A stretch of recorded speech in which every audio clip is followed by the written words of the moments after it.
Good morning, everybody. Greetings. This is October 5th, 2020, and we're up to episode 101. 101. A new century. Just amazing.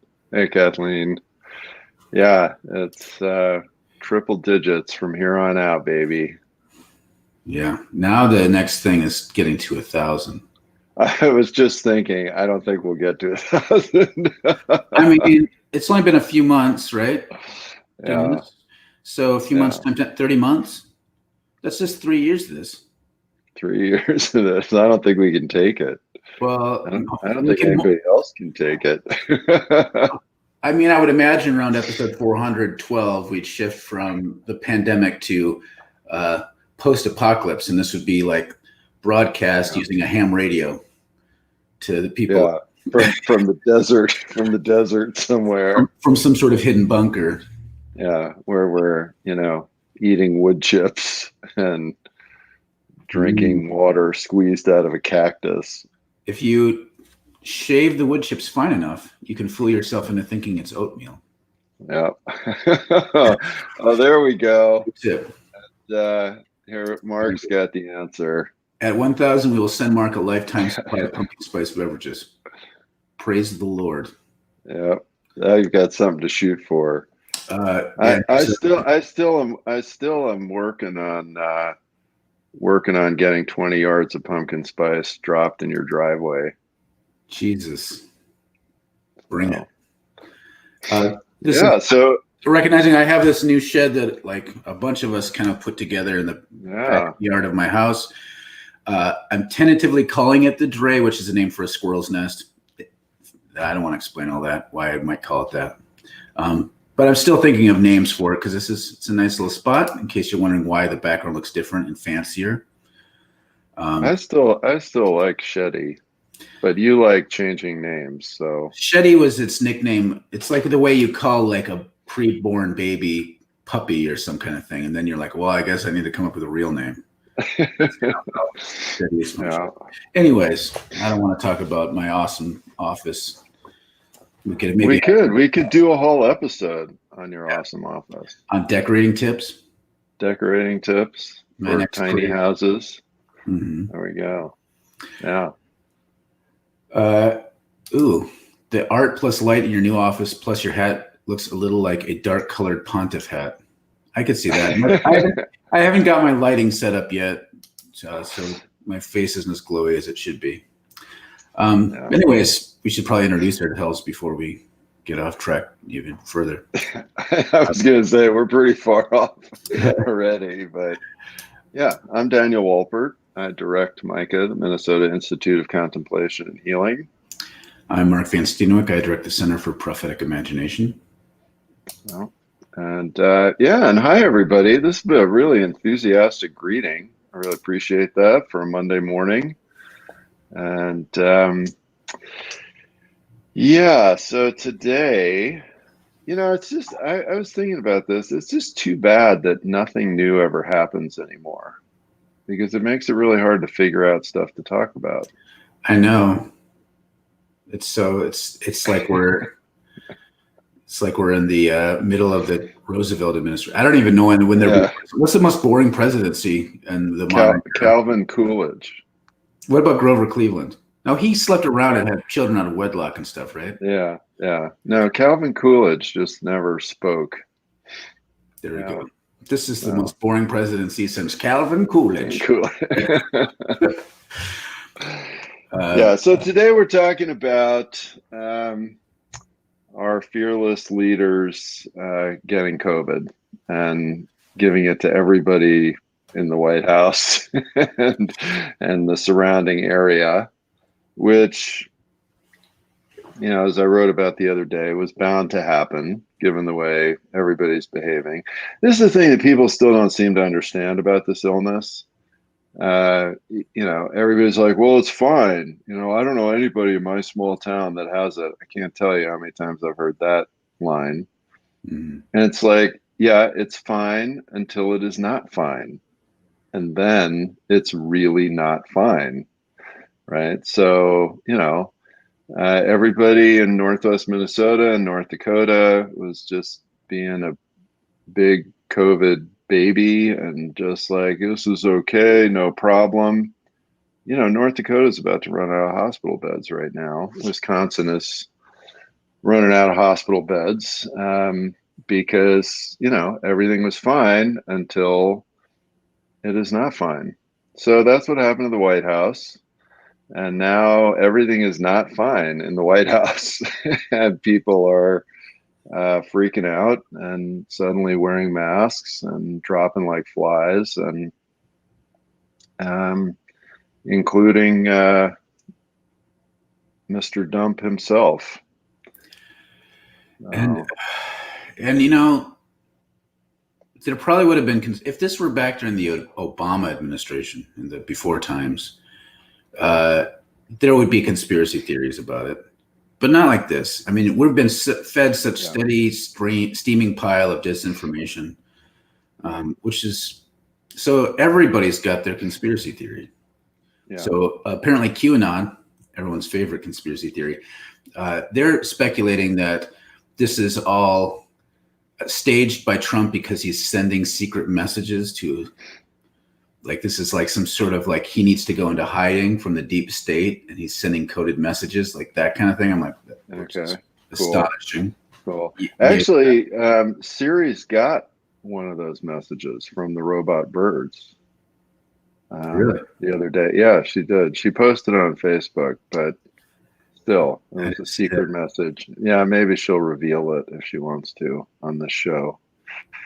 But yeah, I mean, that was the thing that really struck me. So I woke up and, I got this thing where I kind of read in bed for a little bit when I wake up, especially when it's, 4:35 in the morning. And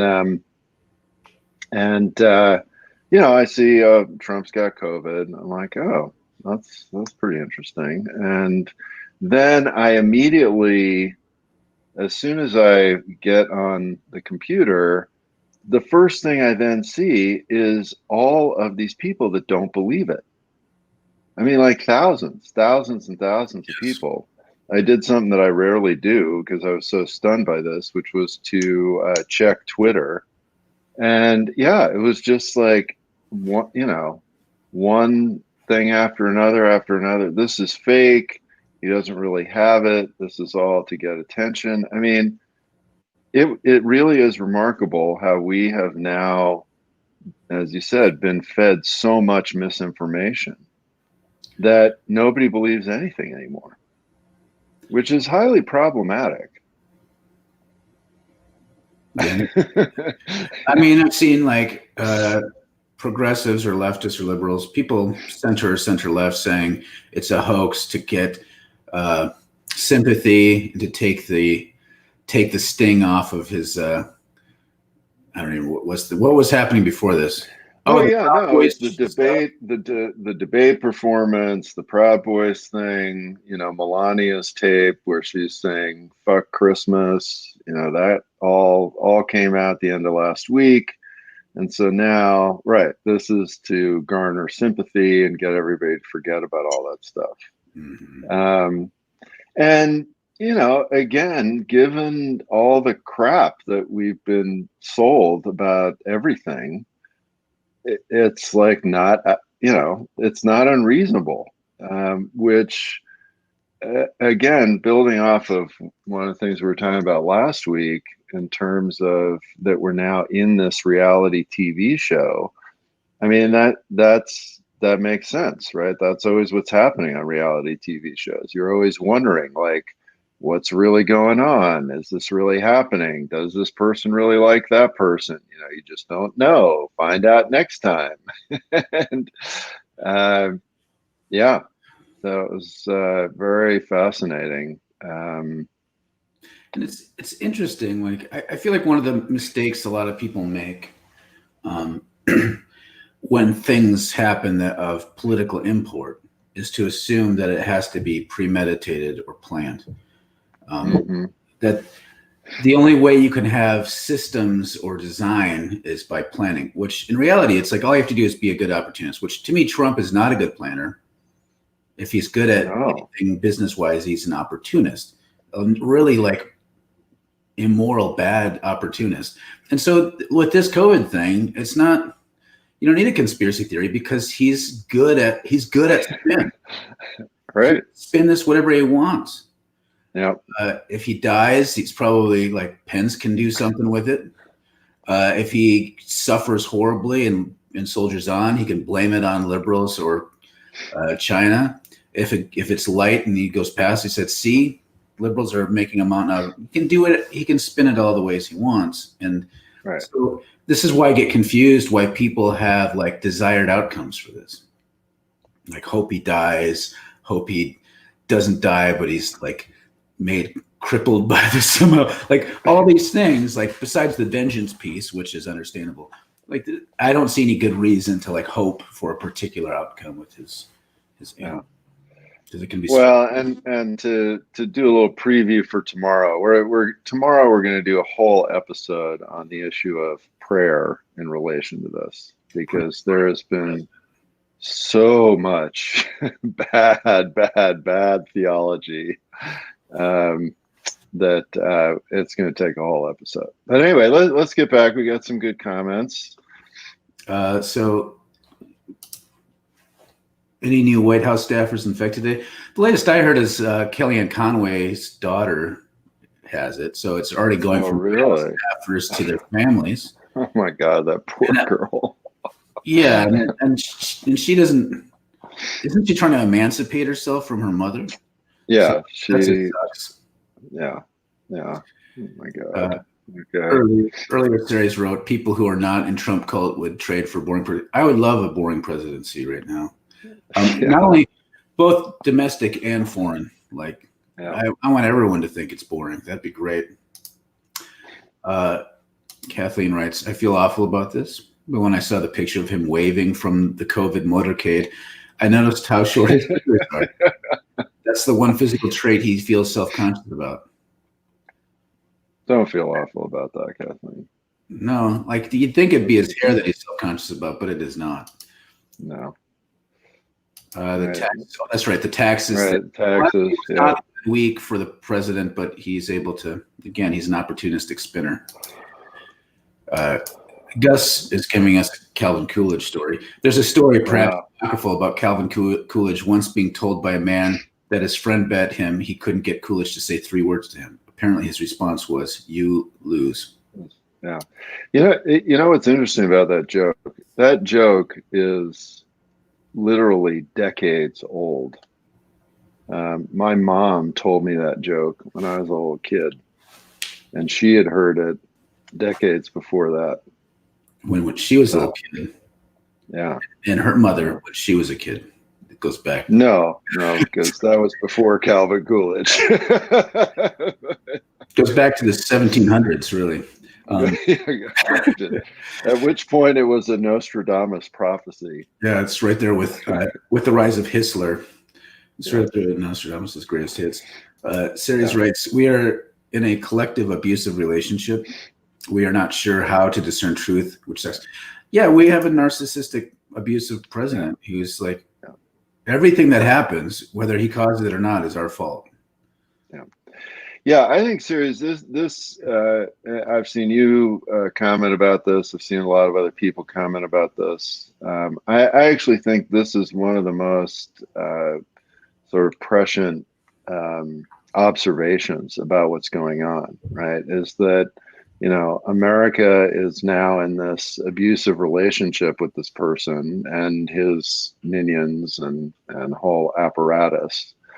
And, and it's amazing to me they just keep finding these people, right? I mean, what's her name is the press secretary. Then there was this guy who I'd never heard of on CNN, who's some, assistant press secretary or something. And he's a total lunatic, is just screaming about all this stuff. And, then you've got Donald Trump's girlfriend who, I caught 5 seconds of her at the Republican convention, and I felt like running for shelter. I mean, I just said, these people are just coming out of the woodwork, one crazy narcissist after another, who, all they pitch is, we're great, it's your fault.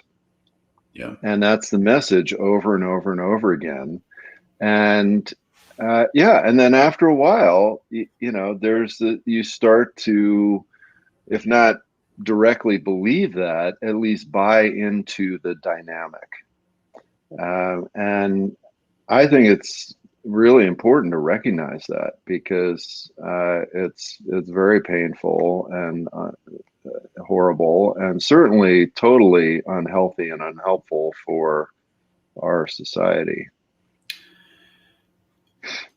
Weird to even imagine anymore having a president who won't just stop talking.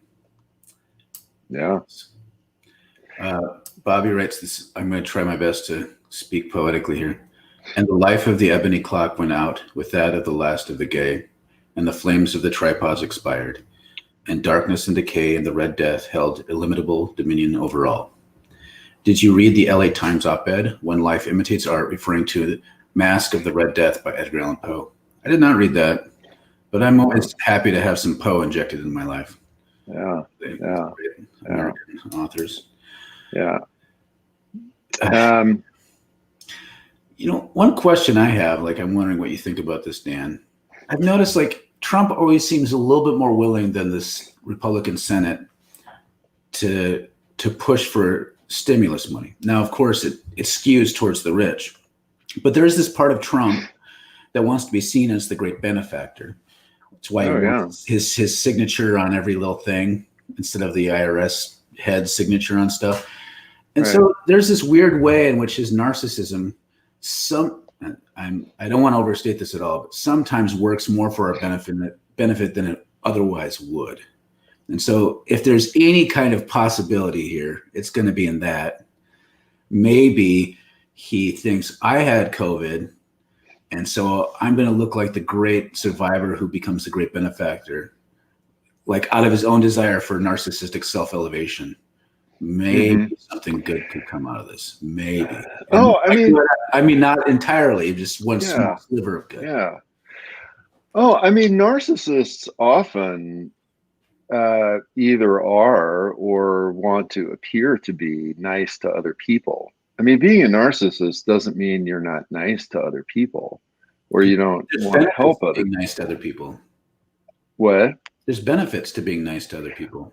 Well, yeah, but and that's the thing, is it always, reflects back to, aren't I nice to other people, right? And then it always then becomes about me.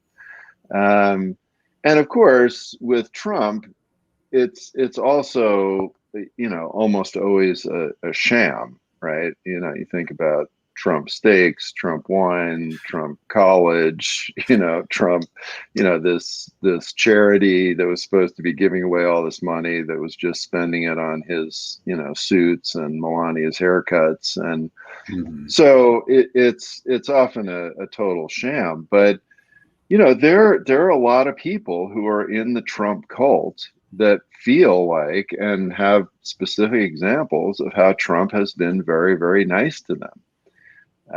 And yeah, there's a huge part of that with him that, yeah, he, and we have seen this, I think, often with whether it's the stimulus or, in other things where, he or the GOP will stake out this very draconian position. Like, no, we're not going to do this. We're not going to help anybody.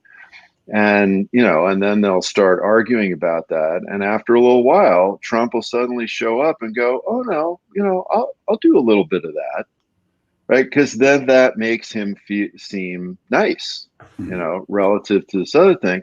And he doesn't really want to be nice, but it does have that effect when he then gives in a little bit of everybody going, well, see, Trump is great. He really does care about people.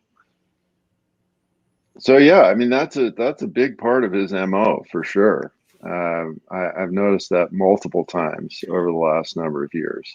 And it's usually one, the loss of nuance when you want to see him as the great enemy, people not being able to recognize that because somehow they think that reflects upon him in a positive light, which it doesn't have to be. I mean, No. it's like, let's, again, just to go for the Hitler moment. I mean, he was really nice to his grandkids, right? Yeah. And he was a vegetarian. So you Yeah. can still be an evil dick and be nice to your grandkids and be a vegetarian. Well, yeah, and I mean the thing is that evil people that rise to power have a following. I mean there are a lot of people that they are nice to, and it's just that they also always need people that they are really not nice to, and again, their niceness is always at the service of their own aggrandizement. I Mhm. mean, that's the key issue.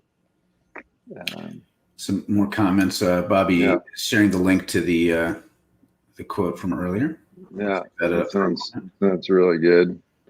It's from just 2 days ago. So Yeah, Donald Trump, coronavirus, Rose Garden, Edgar Allan Poe. I'm sure you can Google Edgar Allan Poe, Trump, LA Times. You'll find it. Uh, yeah. Mark writes, we're great, and if you aren't, it's all your fault, is the underlying narrative of neoliberalism that pervades quote unquote developed nations. Yeah. I think neoliberalism as a system has a narcissistic quality, to be sure, if you can assign psychological states to systems or nations, for sure. Well, and it's also the underlying narrative of imperial Christianity and white supremacy.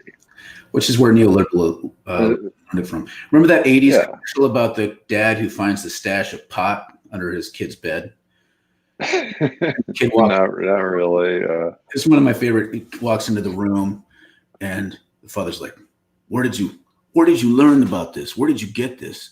And the kid's like, "From you, all right. I learned it from watching you." And then the slogan is, "Parents who would do drugs have children who do drugs." So this is what the relationship between Christian imperialism and neoliberalism is. It's like all of the bad habits that we have today, we learned from an imperial Christianity. So there's now a history lesson on 80s pop cultural There moments you go. wrapped in this. Yeah. Series writes, narcissists are nice, buying people's loyalty to other people for their own benefit, yet they can't be kind and empowering. That's how abusers get away with crap. Mm-hmm. Mm-hmm.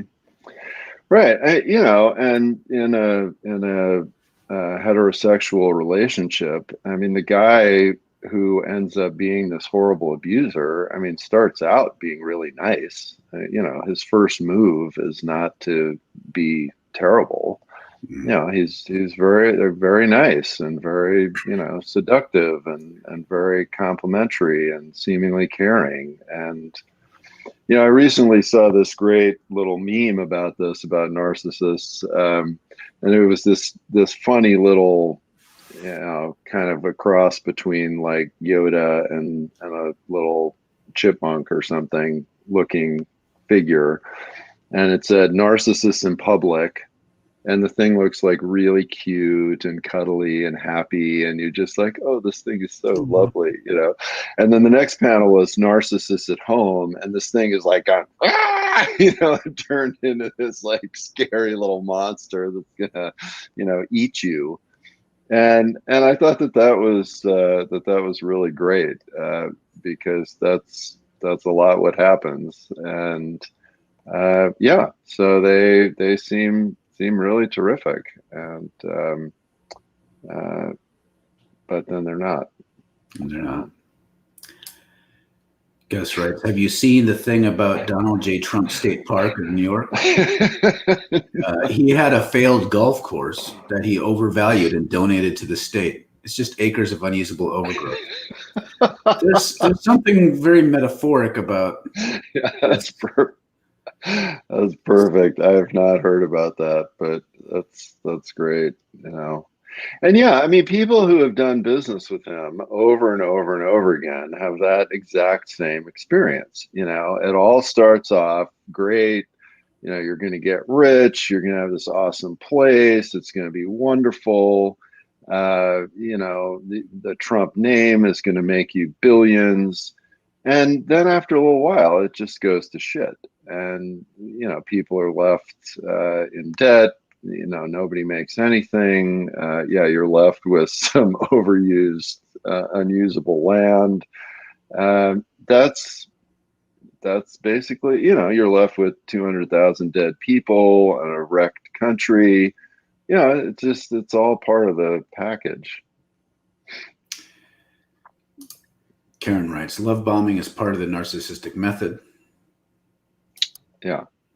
Yeah. No, exactly. I mean, it just, and if you can hide the negativity for a long time, right? And this is why, I think one of the reasons why these people keep wanting to write these tell-all books, or this woman, want to tape Melania and expose that, because up front it always looks great. Look, if you read Trump's tweets, some of them, many of them are like, "We love you all. You're great.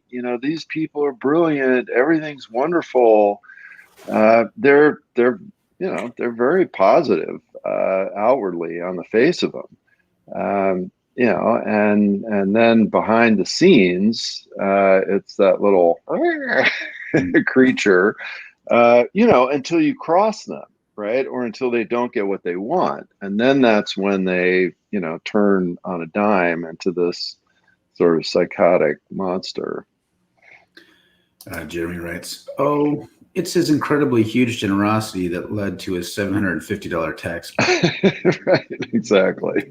That's one of those things that is universally along the right, considered fake news. Yeah. Except for the news like, well, it was legal. You can't blame someone for trying to take advantage of the system. Right. I don't even know what to do with that.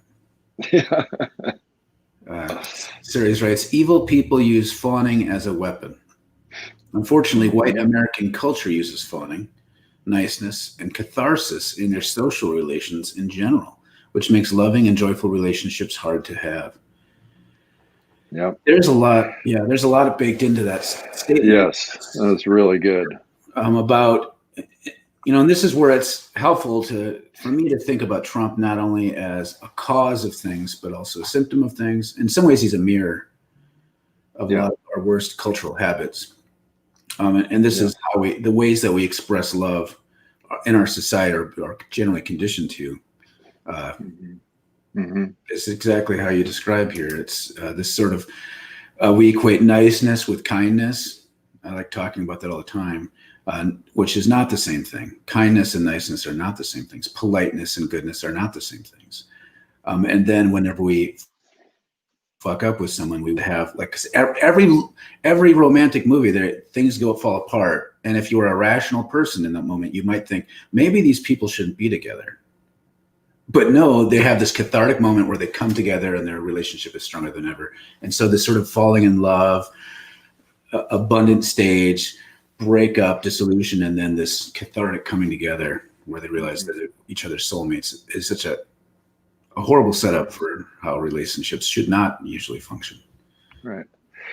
Yeah, and a central tenet really to whiteness, right, is this I want to say just incredibly false sense of what it means to be a human being in the world.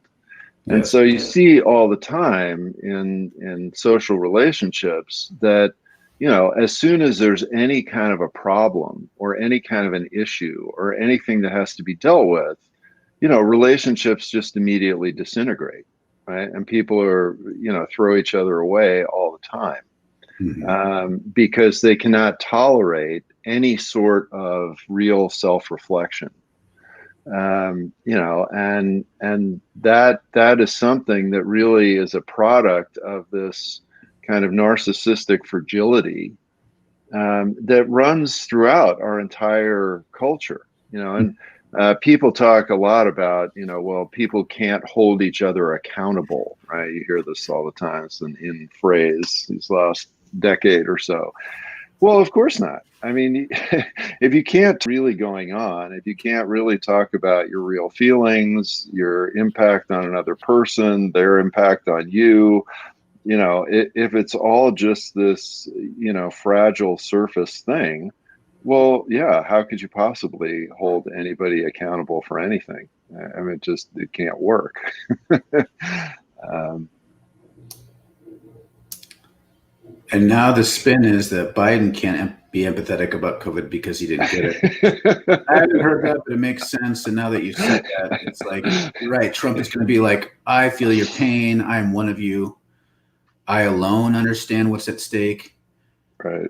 Follow me into the fray. And then he can do whatever he wants because he says, look, I'm doing what's best for the American people. I, too, knocked on the door of death and death did not answer. Like that kind of BS. Yeah.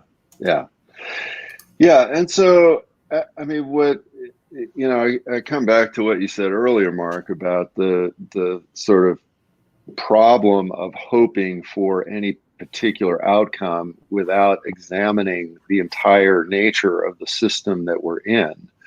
Because, anything can get spun any way that is positive for this administration, and projected, then the negativity projected on the other.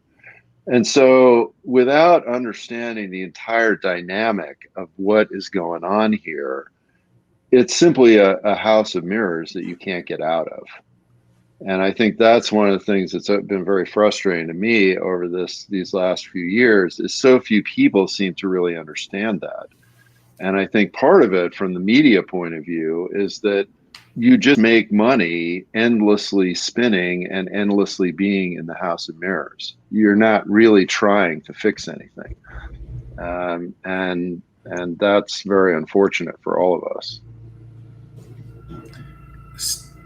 Unfortunately, with my new shed, the trash people are right on the other side of the wall. So if you hear that, that's what that is. I don't know how loud that's coming through. Series writes, that is why sensing joy and pleasure is difficult to recognize, which makes it hard to challenge abuse when you ever say to a narcissist that the experience of the relationship is not pleasurable and healing. Yes. It's a great comment. And yes, I think there's so much about, and a lot of this, again, we need to lay at the feet of Christian imperialism, the way we've inherited Christianity as one of self-sacrifice instead of any sort of self-fulfillment. We pit those against each other, which it's amazing how Jesus did not, by the way, pit those against each other. Right. He talked about being fulfillment and life eternal, life abundant, and then also more wine. And then also taking up the cross. And he wasn't taking up the cross in and of itself as the goal. He did it for the joy set before him, which again is about pleasure and believing in something greater. And we fucked that up. Couple last comments because we're past time. Yep, we're past time. Dorinda writes, checking in a medical appointment this morning, I was told to be an intake person, the intake person, all this COVID is not so bad, really. Went on to ask if I personally knew anyone that got it. After I said yes and told her some had died, her response, I bet they had pre-existing conditions. Only 2% died. Oh my God. Heaven. I thanked her for declaring me dispensable. I refrained from asking her about, I'm sure, her president. So upset they do walk among us, even in our hospitals. That's incredibly disconcerting. Putting your life into the hands of others, and they're treating you like that. That is horrible. I'm so sorry. Yes, I would. Mitigated crap. I'm sorry. Final word from Mark, and then we're going to see y'all tomorrow. I'm infuriated by the politicians and White House staff making use of the very best, most expensive medical care in the world, which is being paid for by taxpayers, while the rest of us are expected to go bankrupt to pay for any level of medical care. Yeah. Amen. In 2 hours, I'm going to the dentist, and I have to pay $800 out of pocket just to get stuff pulled out of my head or get cavities filled. Like, that's not even like the good stuff where they put new things in. Because, the sort of system. Yeah. All right. Well, tomorrow, prayer. What should we pray for? I'm excited about this one because I'm just so pissed at all the bad theology I've been seeing. Yeah. But anyway, great to hear from all of you. Thanks for watching, listening, tuning in. See you tomorrow.